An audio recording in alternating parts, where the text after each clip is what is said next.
What's the meaning of apologia?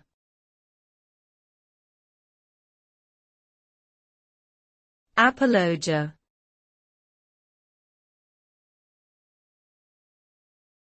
Apologia.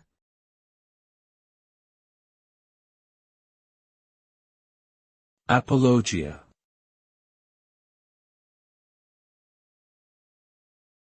Apologia.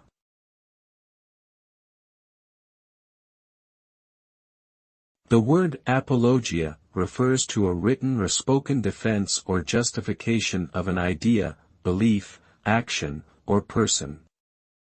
It usually involves an explanation of the reasoning behind a controversial or unpopular position, intended to persuade others to accept it.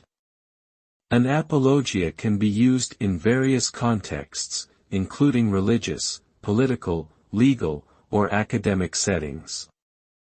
The term originates from ancient Greek, where it meant a defense in a court of law. Today, apologia is commonly used to describe a formal or informal statement that seeks to explain or justify a particular viewpoint or action.